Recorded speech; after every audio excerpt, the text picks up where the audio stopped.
అందరికీ నమస్కారం. తెలంగాణ సీఎం రేవంత్ రెడ్డి గారు రానున్న 10 ఏళ్లలో కూడా సీఎం నేనే అన్నట్లు వ్యాఖ్యానించారు. అయితే ఇప్పుడు ఈ తెలంగాణ ప్రజలు నిజంగానే యాక్సెప్ట్ చేస్తారంటారా? సో ఒకసారి ఇదే అంశం మీద వివరణ తీసుకునే ప్రయత్నం చేద్దాం. ప్రస్తుతం స్టూడియోలో జర్నలిస్ట్ శేషరావు గారు ఉన్నారు. ఇంటర్వ్యూలోకి వెళ్ళిపోదాం. Hello sir. Hello sir, Revanth Reddy గారు అన్నట్లు 10 ఏళ్ళు సీఎం రేవంత్ రెడ్డి గారు ఉంటారంటారా? ఆయన ఇప్పుడు కొత్తగా చెప్పడం కాదు. ఆయన అధికారంలోకి వచ్చిన తర్వాత ఆయన ప్రభుత్వాన్ని పడగొడతాం అని చెప్పి ఎప్పుడైతే బీఆర్ఎస్ పార్టీ వాళ్ళకి సంబంధించిన కొంతమంది నాయకులు, అలాగే బీజేపీ వాళ్ళకి సంబంధించిన కొంతమంది నాయకులు అంటున్నారో, ఆ రోజు నుంచి కూడా 10 ఏళ్ల పాటు నేనే ఉంటాను, తెలంగాణ సమాజం, తెలంగాణ ప్రజలు ఒక సామాన్యుడికి ముఖ్యమంత్రి పదవి అప్పచెప్పారు. 2014 నుంచి 2023 వరకు గడీల పరిపాలన జరిగింది. అది చూశారు. అది వద్దనుకొని సామాన్యుడిగా నాకు ఇచ్చారు. ప్రజల బాధల్ని నేను అర్థం చేసుకోగలను, ప్రజల సమస్యలను పరిష్కరించగలను నేను. కాబట్టి 10 ఏళ్ల పాటు నా మీద నమ్మకం ఉంది. 10 ఏళ్ల పాటు ఖచ్చితంగా నాకు అధికారం ఇస్తారు అని చెప్పి ఆయన విశ్వసిస్తున్నారు, నమ్ముతున్నారు. అదే చెప్తున్నారు. ఢిల్లీ వెళ్ళినా అదే చెప్తున్నారు, తెలంగాణలో అదే చెప్తున్నారు, ప్రతి వేదిక మీద కూడా అదే చెప్తున్నారు. సార్, బట్ అదే పార్టీలో ఆయన సీఎంగా లేకుండా అంటే మీ వేరే వాళ్ళ అవకాశం కోసం చూస్తున్నట్టు కూడా తెలుస్తుంది కదా సార్. అలాంటిది 10 ఏళ్ళు సాధ్యం అంటారా? ఆయన దాని మీద అభ్యంతరం వ్యక్తం చేశారు. ఎవరు? ములుగు ఎమ్మెల్యే కోమటిరెడ్డి రాజగోపాల్ రెడ్డి గారు అభ్యంతరం వ్యక్తం చేశారు. 10 ఏళ్ల పాటు సీఎంగా నువ్వే ఉంటావు అని చెప్పేసి ఎలా చెప్పగలవు? కాంగ్రెస్ పార్టీ అధిష్టానం నిర్ణయించినటువంటి లీడరే కదా ముఖ్యమంత్రికి ఉండేది, నువ్వు ఎలా చెప్తావు? అంటే నువ్వు అధిష్టానం యొక్క నిర్ణయాన్ని ధిక్కరిస్తున్నావా అని చెప్పి ఆయన అభ్యంతరం పెట్టారు. కాంగ్రెస్ పార్టీలో నిన్నే చెప్పాడు రేవంత్ రెడ్డి గారు, కాళ్ళల్లో కట్టిపెట్టే వాళ్ళు ఉంటారు, ఆ కట్టిపెట్టే వాళ్ళ గురించి ఆలోచించకూడదు, కట్టిపెట్టినంత మాత్రం పడిపోతాం, పడిపోయిన తర్వాత లేచి పరిగెత్తాలి, ఇది కామను.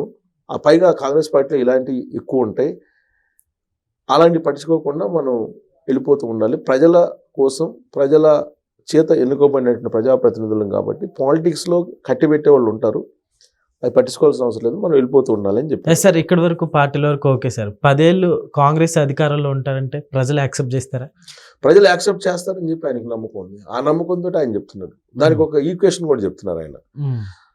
బీఆర్ఎస్ పార్టీకి 10 ఏళ్ల పాటు అవకాశం ఇచ్చారు. 2014 నుంచి 2023 వరకు బీఆర్ఎస్ పార్టీ అధికారంలో ఉంది. ఫస్ట్ టీఆర్ఎస్, తర్వాత బీఆర్ఎస్. 10 ఏళ్ల పాటు వరుసగా అధికారంలో ఉంది కాబట్టి ఎంతో కొంత డెవలప్ చేయగలిగారు. అదే 5 ఏళ్లకి కనుక ప్రభుత్వాన్ని మార్చేస్తే డెవలప్ అనేది కాదు ఏ రాష్ట్రం కూడా అనేదానికి అనేకమైనటువంటి ఉదాహరణలు ఉన్నాయి. ఇప్పుడు ఒరిస్సా ఉంది. ఒరిస్సా నవీన్ పట్నాయక్ గారిని వరుసగా గెలిపించారు, అక్కడ ఎంతో కొంత అభివృద్ధి కనిపిస్తూ ఉంటుంది. అలాగే బీహార్ ఉంది. బీహార్లో నితీష్ కుమార్ గారిని వరుసగా గెలిపిస్తున్నారు, అక్కడ అభివృద్ధి ఎంతో కొంత కనిపిస్తుంది. ఢిల్లీ ఉంది. ఢిల్లీ ఆయన 3 సార్లు అవకాశం ఇచ్చారు. ఎవరికి? కేజ్రీవాల్కి, ఆయనకని. కానీ ఆంధ్రప్రదేశ్ని తీసుకుంటే 2014లో చంద్రబాబు నాయుడు గారికి అధికారం ఇచ్చారు, 2019లో జగన్మోహన్ రెడ్డి గారికి ఇచ్చారు. ఏమైంది ఆ రాష్ట్రం యొక్క పరిస్థితి? సో కాబట్టి ప్రజలు కూడా ఆలోచించాలి. కనీసం 2 టర్మ్స్ అధికారం ఇస్తే ఎంతో కొంత డెవలప్మెంట్ అనేది కనిపిస్తుంది.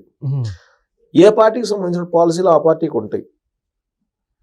సో ప్రజలు మ్యాండేటరీ ఇస్తారు. మ్యాండేటరీ ఇచ్చిన తర్వాత ఆ మ్యాండేటరీ తగిన విధంగా వాళ్ళు చేయడానికి వెసులుబాటు ఉండేటువంటి పీరియడ్ ఏదైతే ఉందో ఆ పీరియడ్ ఇవ్వకపోతే డెవలప్మెంట్ అనేది కనిపించదు.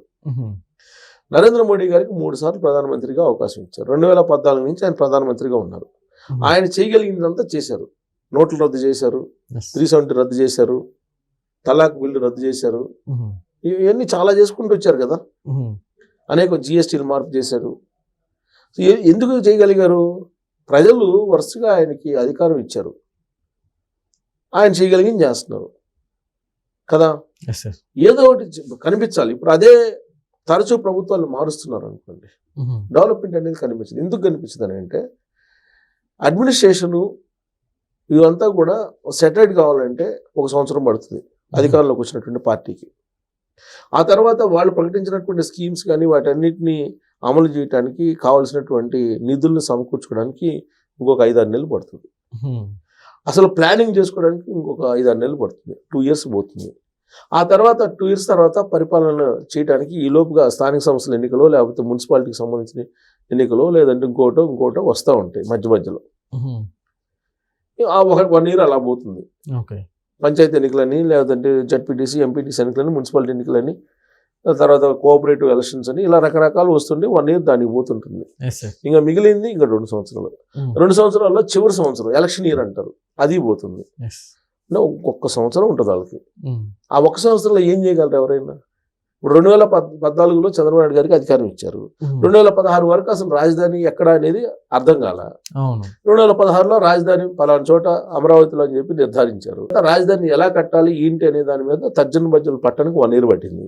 2017 వచ్చేసింది. 2018 ఫౌండేషన్ వేశారు కానీ వర్క్ జరగడానికి ప్లాన్ చేయడానికి 1 year పట్టింది. ఈ లోపు ఎలక్షన్స్ వచ్చేసినాయి. ఆయన ఏదో చేతగానంత తాత్కాలికంగా ఏదో ఒకటి ఉండటానికి కావాలి కాబట్టి ఏదో తాత్కాలికంగా కట్టించారు అక్కడ. తీరా మొత్తం పర్మనెంట్ రాజధానిని నిర్మాణం చేయడానికి డిజైన్లో అన్ని చేసి పెట్టుకున్నటువంటి తరుణంలో ఆయన్ని ఓడించారు. ఆయన్ని అధికారం నుంచి దించేశారు. దించేసిన తర్వాత జగన్మోహన్ రెడ్డి గారు వచ్చారు. ఆయన పాలసీ ప్రకారం ఆయన 3 రాజధానులు అన్నారు. దీన్ని శ్మశానం అన్నారు, ఎడారి అన్నారు. అయిపోయింది అమరావతి పరిస్థితి క్లోజ్. మళ్ళీ మొదటికి వచ్చింది వ్యవహారం. సో కాబట్టి వరుసగా అధికారం ఇస్తేనే డెవలప్మెంట్ అనేది సాధ్యం అని చెప్పేసి రేవంత్ రెడ్డి గారు చెప్తున్నారు. 2014 నుంచి 2023 వరకు కేసీఆర్ గారి పరిపాలన చూశారు కదా మీరు. ఆయన ఏం చేశారంటే కాళేశ్వరం నిర్మించారు, అది కూలేశ్వరం అయింది. 1,00,000 కోట్లు దాంట్లో అవినీతికి పాల్పడ్డారు, లేదా 1,00,000 కోట్లు దుర్వినియోగం చేశారని ఇట్లాంటి చెప్తున్నారు. కానీ 2047 విజన్ ప్రకారం నేను వెళ్తున్నాను, ఇది రీచ్ కావాలంటే నాకు అధికారం ఇవ్వాలి, అధికారం ఇస్తారని చెప్పి తెలంగాణ సమాజం పట్ల నాకు నమ్మకం ఉంది, తెలంగాణ ఉద్యమకారుల పట్ల నమ్మకం ఉంది, తెలంగాణ ఓటర్ల పట్ల నాకు నమ్మకం ఉంది అని చెప్పి ఆయన చెప్తున్నాడు.